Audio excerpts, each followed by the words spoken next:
that funky groove. This one we'll just hold the C sharp for a bit, and then we'll go from the vocals. So, go for it.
Why don't you take us through your guitar rig for today? All right, so this is probably my favorite guitar for the last few months, my PRS SE. I've used it on countless videos and live clips and all that just over the last, I don't know, I probably had it almost 12 months, maybe 10 months or something like that. And it's just a great sounding humbucker guitar that you can split the coils, but I tend never to use that because it's bright enough as it is. It just feels like it's got more than enough top end, I think, and paired with the amp I'm using today too, it's plenty bright. The other guitar I was playing as well is this. This is the Pure Salem guitar out of Florida, and this is basically a mini humbucker in the bridge and a Telecaster neck pickup. So it's a different sort of sound, and that's what I kind of like about it. It's got a lot of attitude. There's something magic in mini humbuckers, I reckon. They're the sort of unsung hero. You put it back there and it's absolutely slays. And tell us about your amplificator. So my noisemaker of choice is the Marshall DSL-40. I can't believe I'm playing a Marshall after years of ignoring them. I recently put an Eminence Tonka speaker in there, and I'm just using the gain channels on the amp. That's it. No, one's slightly less dirty than the other. And I just run it at 40 watts because it sounds way better at 40 watts than 20 in this particular amp anyway. And the speaker that's in there I think is a pretty good match. It's only been in there about a week, but I dig it. And yeah, just pushing the amp. I'm using a volume pedal from Greenchild Amplification called the Mr. Boost, and all it does is add more, and that is it. It's great. And I'm using an old school Jim Dunlop GCB 95F wah pedal, which is essentially just a slight variance on the regular one. And the only other thing I got on the floor is the channel switcher, which turns the effects loop on and off as well. And I should have also pointed out at the back of the amp there, I've got a delay pedal back there as well. So that's a Citec Serena digital delay, and that's the only effect I'm running other than a boost. So it's liberating, man. I like it. Absolutely. I like playing with it. Well, your tone was fantastic today, mate. It was as loud as heck, but it's his band and he'll do what he wants.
I'm here with Dr. Rick, and he's playing his number one Strat. What's going on with you lately, mate?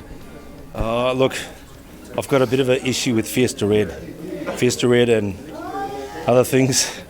I just can't resist them. So I walked into Sky Music, and this just came straight out of the Fender Custom Shop showcase in Sydney, and they said, wait till you see this, and when I saw it, I knew I was gone. So it's beautiful, and it's got a roasted maple neck, rosewood board, and it's fantastic, super light, just feels great, fantastic. Yeah, beautiful. And I noticed you got a few pedals out today. Some different stuff on here today too. Yeah, look, I just did a gig last night, a corporate gig, an 80s thing, so I actually got this Friedman BEOD, the BE stands for Brown Eye, which has a different connotation in Australia, but yeah, the Friedman amp, the Brown Eye amp, is a sort of a super boosted Marshall, so that's my sort of 80s Marshall sound. Yep. And usually in this spot is a over Unity overdrive, which is the same as what's on Ryan's board, but again, for the older sort of rock sounds, I put that in, and I just forgot to change it out for today, so normally it'd be an over Unity overdrive. The Pete Cornish pedal, the big silver one, is one I've had for years and years. Basically it's just a clean booster, but it also has a great buffer in it, so it keeps your top end when you turn down. You did a video of that maybe 10 years ago or something. Yeah, absolutely. I've had it for a long time, and my go-to delay forever has been the Strymon El Capistan. It's just great. It's nice and for a digital delay, it's got a really warm sound, and it's got that sort of fake tape echo thing with a warble and flutter and whatnot. So yeah, it's great. Yeah, wicked. And your little amp. I can't believe I might have outlouded the doctor today. This is crazy. Maybe. Look, the star of the show is certainly this little amp. It's made by Milkman Amplifiers out of San Francisco, California. And it's called the Creamer, and it's a 20-watt single 12-inch speaker amp. It runs 6 V6s in the power stage, and it's just made with a lot of love. It's got I think a tweed front end and a Princeton sort of power stage, so it's got the best of both worlds, that black face and tweed. Yeah, wicked. And it's just, ever since I've got it, it's been my go-to amp. It's great, it's portable, and it makes a lot of noise. Yeah, it's got a nice sort of full sound for its size too. Like really sort of thick tone. It's pretty Fantastic. sweet. Yeah, it's great. Cool. No, I love it. All right, thanks, man. Fantastic. Cheers.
All right, I need a milk crate now because I'm standing next to Ryan. This is always good. Do the Where's the milk camera crate, man? magic thing.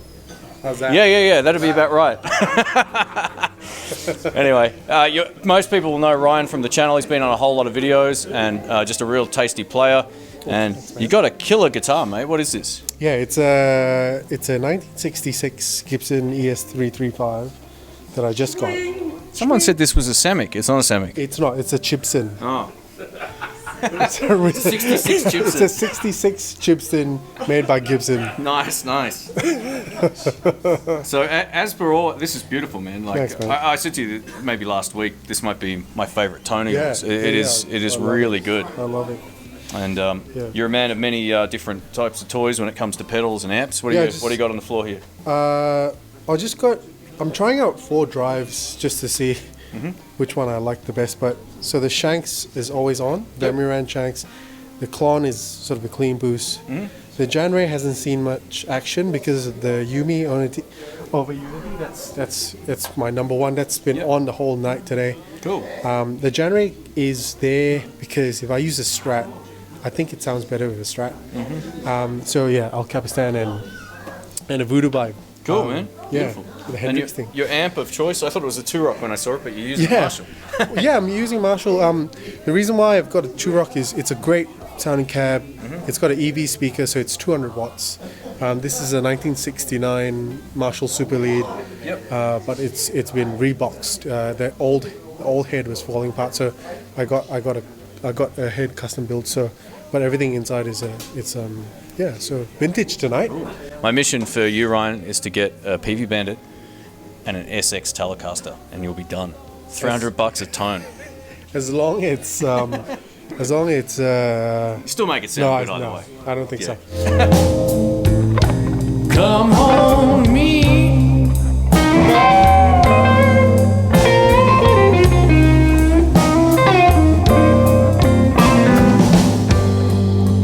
You know I am your prisoner. Need your love to set me free. All right, talk to me, Ryan. Take it, man. On the 325.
the guitar, folks.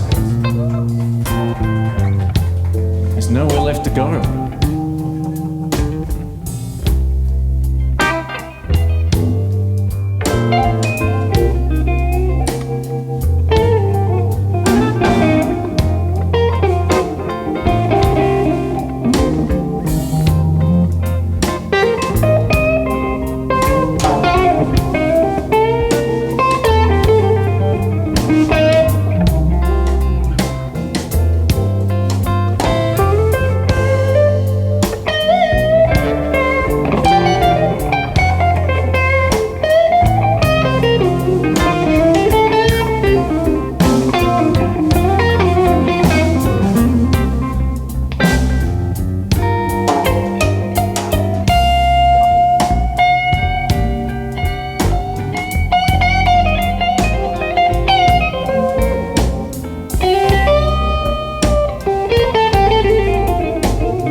All right, this is Ken. We've known each other for probably, I don't know, what, 12 years? 12 years or something like that.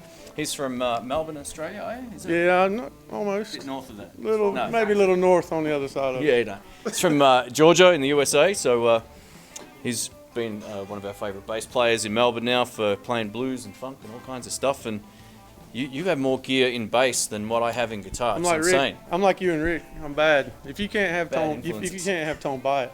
That's what I say. You gotta buy your tone. But I can't believe you're talking to a bass player. You know how honored I am right now. You're talking to a bass guy. We weren't going to, but we felt bad for you. Go.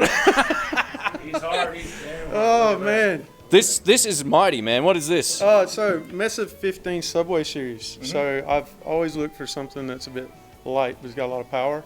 Cool. This thing it's got great sensitivity on it, so I don't have to push it real hard. So That's what she said. Yeah, a lot of stuff from the peanut gallery there. No, it's really clean, really easy to push, and I'll jump to the amp, so a PF800, so something really, really simple.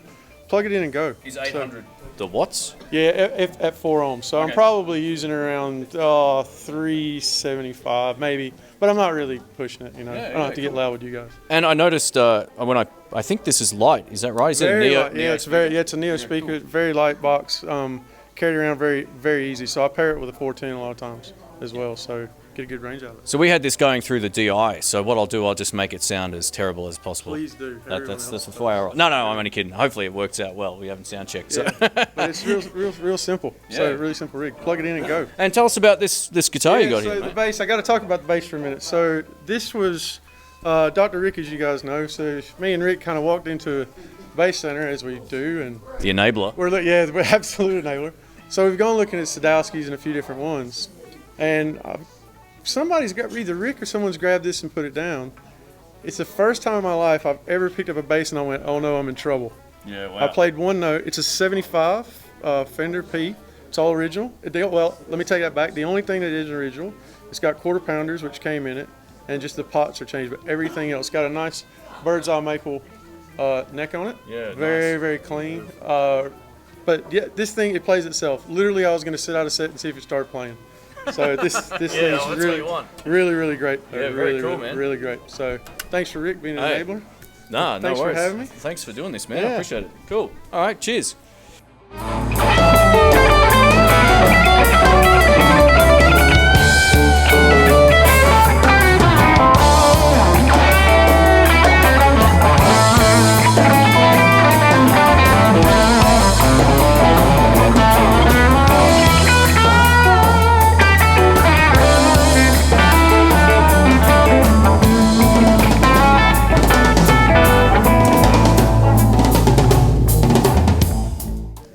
All right, this is my good friend Dom, and we're going to check out some of the gear that he's using today. So thanks for doing this, mate. No worries, Shane. Dom's one of my favourite players, and maybe one of the most unique guitar players that I've heard as well, which is awesome. So, just rip off all the licks like I do. It's awesome. Anyway, we're going to check out, what do you got in terms of your guitars here, mate? Just a custom 22, fairly old one. Got in fairly early with that one, and this kind of custom shop 54 style thing. Cool. Really love that. Yeah. All right. And what's this beast back here? This little And leather. back here, probably one of the comfiest combos Yeah. out with the extra padding there. This is by a company from Cincinnati called Custom. Cool. Obviously it says on there. It's called a Coupe 36. It's like a 2-channel 35 watt amp with a boost function. Pretty much does what it says on the tin. Cool. Yep. Beautiful. In terms of pedals, you don't have a lot. This obviously isn't yours, so I didn't realise. So really just a channel switch for the custom and, Yep. and a volume pedal. And that's pretty much the rundown. Where's your epic pedal Yeah. board, mate? What's going on? Yeah, pedal board of doom had to stay home this time, I think. Yeah. Yes.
Big hand to the guys. Thanks, Mount Dandenong Hotel, for having us. Thanks, Mark and Jenny. Appreciate it. Thanks, guys. I really appreciate you doing this. And if you want to watch it back at some point, it'll be at youtube.com/Intheblues, which is the channel it'll go up on. So all the best bits, all the crap will be left out. But all the good bits will be in there. So, yeah, thanks for hanging around. Thanks for being a part of this. I appreciate it. And we'll catch you on the next. There's another jam coming up in about a couple of hours. So if you're hanging around, it will continue. Thanks again, guys. Cheers.